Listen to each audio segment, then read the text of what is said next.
مسلمانوں کے حالات دیکھ کے میں نے پہلے جو انگریزوں میں اور مغربی تہذیب میں جو چلن تھا نا، لڑکی لڑکا ایک جگہ بیٹھ کر کے انگوٹھی پہناتے تھے، غیرت کا جنازہ نکل گیا ہماری۔ آج کلمہ پڑھنے والوں میں یہ چلن آ گیا کہ ایک ہی اسٹیج پہ ایک ہی منچ پر دلہا بھی ہوتا ہے، دلہن بھی ہوتی ہے، انگیجمنٹ کا وہ بے غیرتی والا ناچ ناچا جاتا ہے کہ لڑکا لڑکے کو انگوٹھی پہناتا ہے، لڑکی لڑکے کو انگوٹھی پہنا رہی ہے۔ کہاں چلی گئی ہماری حیا، کہاں مر گیا جا کے آنکھوں کا پانی۔ یہ دن دیکھنے باقی تھے امت کو، ایک طرف غزہ کے اندر بیٹیاں برقع پہن کر کے سو رہی ہے کہ اگر ہمارے اوپر بلڈنگ گر بھی جائے، لوگ ہماری لاشیں نکالنے آئے تو ہمارا بدن بے پردہ نہیں ہونا چاہیے۔ وہ نقاب میں غزہ کے اندر ملبے سے دبی نکلتی ہے، اور ہندوستان پہ عیش کی سانس لینے والی میری قوم کی بیٹیاں بے غیرتی کا جنازہ، اتنی تیزی سے غیرت کا جنازہ نکال رہی ہے، انگوٹھی مردوں کے سامنے پہنا رہی ہے۔ اور یار کدھر چلی گئی ہماری غیرت؟ میں پوچھنا چاہتا ہوں، آقا کریم تشریف لائے، بیٹیوں کو عزت میرے نبی نے بخشی ہے، مجھے بتاؤ تو سکی ہم نے معاشرے کو کتنا بچایا ہے؟ کتنی آسانی سے کہتے تھے کہ مولانا 7 عمرے کر کے آیا ہوں، میں نے 8 عمرے کر لیے ہیں، کیا نتیجہ ہے اس عمروں سے؟ اگر تیری بیٹی منچ میں بیٹھ کر کے غیروں کے سامنے انگوٹھی پہنائے، اسے غیرت کہتے ہو، اسے ترقی کہتے ہو؟ میں تو یہ کہتا ہوں وہ اندھیرا کی بھلا تھا کہ قدم راہ پہ تھے، روشنی لائی ہے منزل سے بہت دور ہمیں۔ رونا نہیں چاہیے آج ہمیں، رونا نہیں چاہیے۔ بات علماء کی آتی، کہتے ہیں مولوی پرانی بات پیٹ رہا۔ یاد رکھیے گا ہم پرانی کرتے ہیں لیکن اتنی بھی نہیں کہ جو چلے نا۔ ہم جو بات کرتے ہیں نا، یہ وہ بات ہے جو خدا کی قسم یہاں بھی چلے گی، مرنے کے بعد وہاں بھی چلے گی۔ بھائی اس کا ای کو کم کرو، آواز دو یار، آواز صاف سمجھ میں آنی چاہیے۔ توجہ ہے نا سارے لوگوں کی؟ یہ کنڈیشن ہماری ہے، انگوٹھی پہنائی جا رہی ہے، انگوٹھی۔ شرم نہیں آتی؟ ہم جانتے ہو تو میں بتاؤں اسلام کا دور کیسا گزرا۔ مولا کائنات مولا علی رضی اللہ تعالیٰ، جن کو حیدر کرار کہا جاتا ہے، جن کو شیر خدا کہا جاتا ہے، جن کی تلوار چلتی تھی تو فضا سے آواز آتی تھی، آواز آتی تھی شاہ مرداں شیر یزداں قوت پروردگار، لا فتح الا علی لا سیف الا ذوالفقار، ایسی آواز آتی تھی جن کے تلوار کے ٹائم پہ۔ ان کا دور خلافت ہے، دور خلافت۔ ایک بچی نا نقاب کی اوڑھ کر کے چوراہے سے گزر رہی ہے، توجہ ہے نا، سن رہے ہیں ساری بات، بہت غور سے میری بات سنیے گا۔ چوراہے سے بچی گزر رہی ہے اور چہرے پہ نقاب پڑا ہے، کپڑا پڑا ہے۔ اچانک ہوا کا جھونکا آیا اور بے توجہی سے بچی کے چہرے کا نقاب اڑ گیا، اڑا، اور اتنی دیر کے لیے اڑا کہ اڑتے ہی پھر اپنی جگہ آ گیا۔ اسی بیچ ایک نوجوان کی نظر اس کی آنکھوں پہ پڑ گئی، آنکھوں کی خوبصورتی دیکھی دیوانہ ہو گیا۔ لیکن وہ بگڑے ہوئے نہیں تھے، میں یہ بھی بتا دوں، وہ ایسے نہیں تھے کہ رات کے 3 بجے 2 گھنٹے نالی پہ بیٹھ کے موبائل سے بات کر رہے۔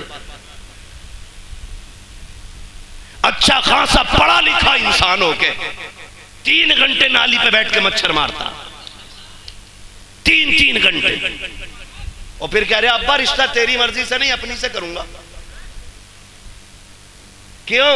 کہ تمہیں نہیں پتا عورت کیسی ہونی چاہیے؟ ابے جانور، جس کی زندگی 40 سال ایک عورت کے ساتھ گزر گئی، اسے نہیں پتا بیوی کیسی ہونی چاہیے؟ تو 3 گھنٹے نالی پہ بیٹھ کے بات کر کے آیا ہے اور تجھے پتا ہے عورت کیسی اچھی ہوتی ہے؟ یہ کنڈیشن ہماری قوم کی۔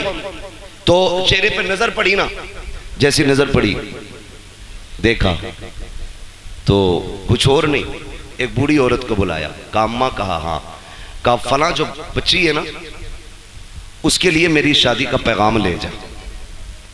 کیا کہا؟ کیا لے جانا ہے؟ شادی کا پیغام لے جا۔ جب اتنی بات کہی نا، بڑھیا نے کہا کیوں؟ کہا اماں بات یہ ہے کہ وہ راستے سے گزر رہی تھی، میری نظر اس کی نظروں پہ پڑ گئی اور میں اس کی آنکھوں پہ فدا ہو گیا، مجھے اس سے نکاح کرنا ہے۔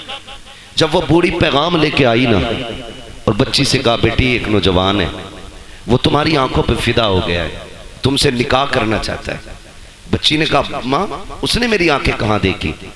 اس نے کہا اس نے بتایا کہ تم چوراہے سے گزر کے جا رہی تھی تو اس کی نقاب پلٹی، ہوا سے تمہاری نقاب اڑی اور اس جوان کی آنکھیں تمہاری آنکھوں سے ٹکرائیں۔ کہا بس وہ آنکھیں دیکھ کے فدا ہو گیا. بچی نے جانتے ہو کیا کہا؟ اس نے یہ نہیں کہا چلو ایک فالوور بڑھ گیا. ہاں اس نے نہیں کہا میرا ایک چاہنے والا بڑھ گیا. کہا اماں ٹھہر ابھی آتی ہوں. اندر گئی, چاقو لیا, طباق لیا, دونوں آنکھیں نکالی, طباق میں رکھی, کپڑا ڈالا. کہا ماں یہ لے کے چلی جا. بیٹی اس میں کیا ہے؟ کہا اس میں میری آنکھیں ہیں. کہا کیوں؟ کہا یہ آنکھیں اس جوان کو جا کے دے جس کا دل ان آنکھوں پہ آ گیا ہے. اتنا سنا بچی کے جو آنکھوں سے خون چہرہ لہو لہان. بوڑھی تڑپ گئی, بیٹی یہ کیا کر دیا؟ میں تو نکاح کا پیغام لے کے آئی تھی. اس نے کہا ماں جیسی تو نے بتایا نہ آ کر کے میری آنکھوں پہ اس غیر محرم کی آنکھوں کا نشانہ پڑ گیا تھا, اس نے میری آنکھیں دیکھی ہیں. میں یہ سوچ کے غیرت سے پانی پانی ہو رہی تھی اگر قیامت میں خاتون جنت نے مجھ سے یہ پوچھ لیا کہ کن آنکھوں سے میرے پاس آئی ہے جس آنکھوں پہ ایک مرد کی نظریں پڑ گئی تھی, اماں میں کیا جواب دوں گی؟ یہ آنکھیں لے کے چلی جا, آنکھیں اسے مبارک ہو خاتون جنت کی محبت مجھ کلیز کو مبارک. نعرہ تکبیر, نعرہ رسالت, جشن عید میلاد النبی, پیغام مذہب اسلام, مسلک اعلی حضرت حضرت علامہ مفتی حماد رضا مراد آبادی, سرزمین فرید پور. نعرہ تکبیر. سبحان اللہ. توجہ ہے نا سارے لوگوں کی؟ بھائی یہ کنڈیشن ایک دور ہمارا ایسا بھی گزرا ہے. آج نا اپنی بیٹی کھڑی ہے, تماشا بنا کے تم نے کھڑا کیا اسے, تماشا بنا کے, اور کہہ رہے جی مولانا چپ رہو اب جدید دور ہے, نیو جنریشن ہے, یہ جو کر رہی ہے بھائی ابھی سے نہیں روکا جا سکتا. میں نے کہا تم نہیں جانتے ہو جو حضور کے ہو جاتے ہیں وہ کسی دور کی طرف نہیں مدینے والے مصطفیٰ کی ڈور کی طرف دیکھا کرتے ہیں. سیدھی سی بات, سیدھی سی بات. یہ حالات ہم نے بنا تو رشتے ہو رہے ہیں, اس کے علاوہ نقصانات آپ دیکھیں, برا نہ مانیے. میرا نبی بیٹیوں کا بوجھ بڑھانے نہیں بوجھ گھٹانے آیا ہے. بوجھ گھٹانے کے لیے میرا نبی آیا ہے. آج کتنا بڑا بوجھ ہم نے بنا دیا. بچیاں جوان ہوتی ہیں نا باپ کے سر پہ سفیدی آنے لگتی ہے. اس لیے نہیں کہ وہ بچی نہیں پال سکتا, جو باپ 18 بچے پال سکتا ہے اس سے 2 بیٹیوں کی روٹی نہیں کمے گی؟ کما سکتا ہے نا, پھر بھی سفیدی کیوں آ گئی؟ اسے یہ فکر کھا جاتی ہے خدا جانے میرے دروازے پہ میری بیٹی کا ہاتھ تھامنے کون آئے گا. آج روڈ پہ نکلو لڑکے لڑکے, مارکیٹ میں جاؤ لڑکے لڑکے, ایئرپورٹ پہ جاؤ لڑکے لڑکے, بس اسٹینڈ میں ٹرین میں لڑکے لڑکے, لیکن ایک بہن کا رشتہ کرنے کے لیے نکلو نا تو لگتا ہے دنیا خالی ہو گئی ہے. ایک صحیح رشتہ تلاش کرنے میں باپ اور بھائی کی چوتیاں ٹوٹ جاتی ہیں. کیا لڑکے مر گئے؟ نہیں ہیں, لیکن بیٹی کے لائق لڑکا نہیں مل رہا ہے. یہ کیا ہے؟ یہ ہمارے رویوں کی خرابیاں ہیں, یہ ہماری تربیت کی وہ بھدی تصویر ہے جسے آپ کو برداشت کرنا پڑے گا. کہنے کو زمیندار بھی ہے, پیسے والا بھی ہے, لیکن 5 منٹ بیٹھ کے دیکھو تو صحیح سے انسان نہیں لگتا ہے.